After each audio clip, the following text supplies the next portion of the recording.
trades, suspended the trades. Investors on the line say, what's the situation?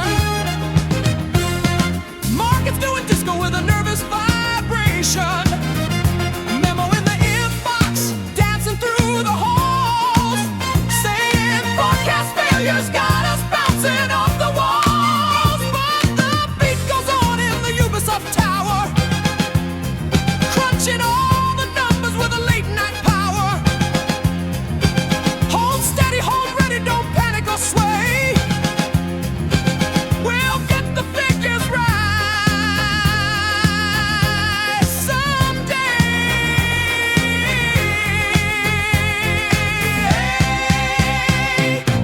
That's right. Ubisoft decided to freeze trading on their stocks because things weren't looking too well over the last month or so. This right here is pretty deceiving. The last 5 days, they're up 11.31%, right? Well, here's the problem. When you go out to a month, they're down 23.97%, basically 24%, almost 25% if you want to round up. Now, of course, they got that little bump down there at the bottom before they froze their trading and said, ah ha ha, no, no, no, no more trading till we decide to give you all the secrets, right? Take a look at this 6-month one. Up, down, up, down, up, down, down, down, down, down, down, down, down, up, right at the end. Somebody's dumping cash into this at the last minute. You look at the year to date, it's down 48.52%, basically 50% down from last year, even when we were mocking them from their storied heights of $13 a share. That's right. In a year, Ubisoft managed to sink below $10 per share. This is a multinational, multi-billion dollar corporation, now owned by two different giants of entertainment, being Tencent and, of course, Ubisoft owning itself somewhat. Is it any wonder why they froze their trading? Now, let's find out what they had to say about that. A report went out here, postponement of H1 FY 25-26 results announcement. So this is from Ubisoft in Paris, or at least through Paris, saying, hey, Ubisoft is freezing trading. There's some stuff going on that we need to iron out, and we'll be back in a bit. Just feel free to invest anywhere else for a time being. Apparently, that's their strat, is to just kind of confuse the investors, I suppose. But Tom Henderson over here at Insider Gaming had this to say about the situation. The title, of course, reads what you already know. Ubisoft CFO tells employees that the trading halt of stock is to limit unnecessary speculation. Oh no, you mean the investors would just drop if they didn't get the information that they were expecting? How about that? So it says, hello everyone. I wanted to let you know that we are taking extra time to finalize the closing of the semester, and as a result, we wish to publish our first half earnings results in the coming days instead of tonight. Oh no. What are they going to do, guys? You think they're going to cook the books? Let me know down in the comments below why they need more time to get their homework done. It's not like these numbers come flying into their offices, every day. The reports are coming in all the time. They don't have to go to Google and find this information like we do. They're the ones that get the reports on their desk. So what happened? Did we lose the briefcase full of all the secret numbers? I wonder. So it goes on to say, due to legal regulations, we cannot share more information with you at this time. You have to trust us, guys. You got to trust us to do the thing. That's right, the thing we were supposed to do. You got to trust us. Trust us. We can't tell you. It's super secret. To limit unnecessary speculation and market volatility during this short delay, we have asked Euronext to suspend the trading of our stock until the results are announced. Oh, well, we got to figure out how to spin this Assassin's Creed problem real fast, right? That's what they're trying to figure out to do, right? You think it's Yasuke? You think it's Yasuke that's causing this? Maybe calling them. We know this is likely to raise questions and drive media coverage. Hi! I encourage you all to listen to the conference call, which will be available via the investor section of our site, just after the results are released so that you have a more detailed view of our earnings. Thanks for your understanding, Fred. Thanks, Fred. Really appreciate that. So, again, Tom Henderson doesn't have too much to add to this situation.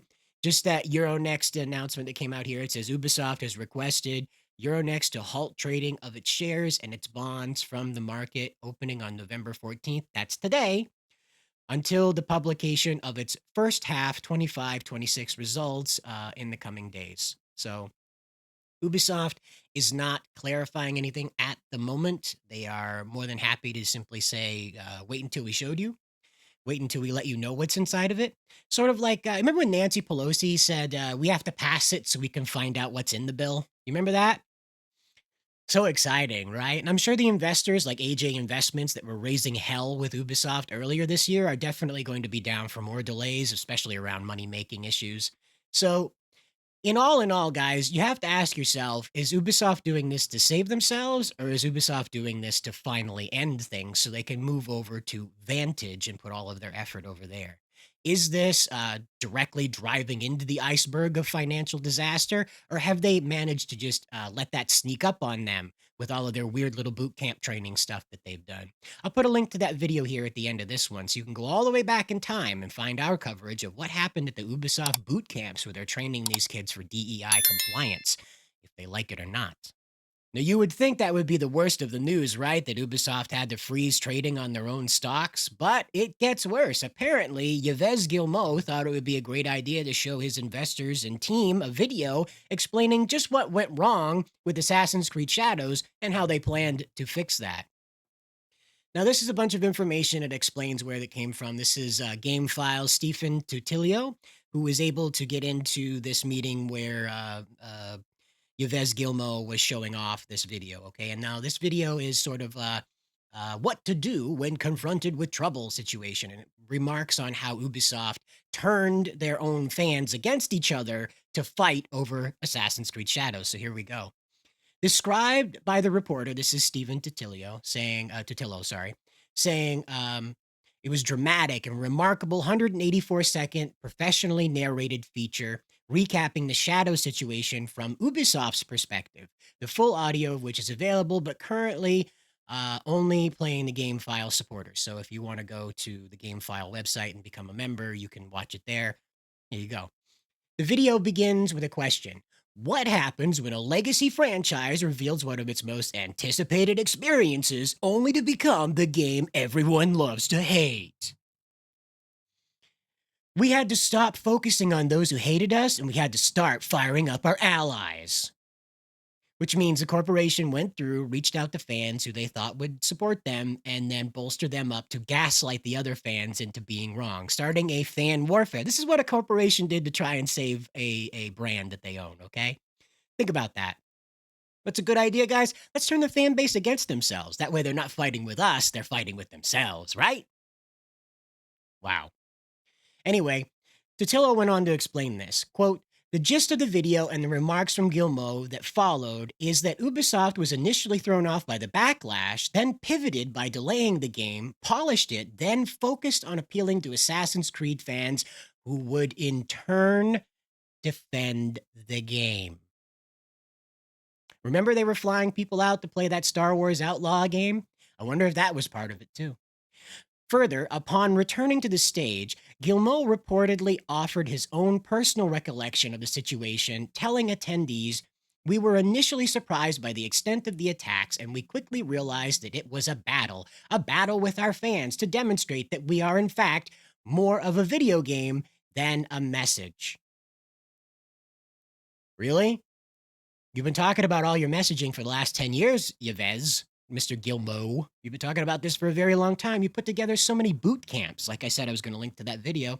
You put together so many boot camps to distribute DEI and messaging throughout the industry. You train college students up almost out of high school through their college career to become Ubisoft message narrative creators. You work with Sweet Baby Inc., who are absolutely about the message. So I'm sorry, you lost this fight before you ever started fighting it, Guillemot. So, it goes on and it explains this. Assassin's Creed has always been about exploring the full spectrum of human history. And its very nature, that history is diverse. Yes, when you go to different countries, it gets pretty diverse. That's right. Europe, not so diverse. Japan, not so diverse. Ancient Arabia, not so diverse, in fact. Ancient China, not so diverse. Even modern China, not so diverse. Call me crazy, guys, but it's really not as diverse as you think. It's not as diverse as your modern, highfalutin cities make it out to believe, that just beyond the borders of those cities, as it turns out, people just don't gather that way too often unless they're forced to. And as you can see in your own home country, that's not going very well. So we can go on to this. It says, for example, Assassin's Creed Shadows, we highlight figures, both fictional, like Naoe and Japanese woman warrior, and historical, like Yasuke. It's the first time they ever used a historical figure, like a real guy, in the protagonist role where you can control him, okay? Very wrong. Very wrong. Should not know. Yeah, and again, there's only one paragraph about Yasuke in Japanese history that's been extrapolated into this long, huge-ass legacy that never happened. He was property of Nobunaga. Nobunaga paraded him around like a clown. Okay? He was fascinated with the fact that Yasuke was black and tried to scrub the black off of him several times. There was record in that single paragraph that this is what Nobunaga did, scrubbed his skin raw, trying to get the black off. He was not Nobunaga's prized top-end samurai. He was only with Nobunaga for 6 months. That's barely enough time to learn a stance and perhaps a charge, let alone go around in full samurai regalia and carry out war tactics. In no way did that happen. It's a neat little fantasy that they tell each other around their weird little knitting circles, but it ain't real. While the inclusion of a black samurai in feudal Japan has sparked questions and even controversy, Naoe, as a fictional character, has also faced scrutiny for her gender. But just as Yasuke's presence in Japanese history is fact, yep, just like there was a bird on the window when Nobunaga took a shit once, yep, that's fact too. So too are the stories of women who defied societal expectations and took up arms in times of conflict. So while both Naoe and Yasuke's stories are works of historical fiction, they reflect the collision of different worlds, cultures, and roles, and their inclusion is precisely the kind of narrative Assassin's Creed now, today, this new Assassin's Creed seeks to tell. Let's make that caveat clear. One that reflects the complexity and interconnectedness of our shared history. No.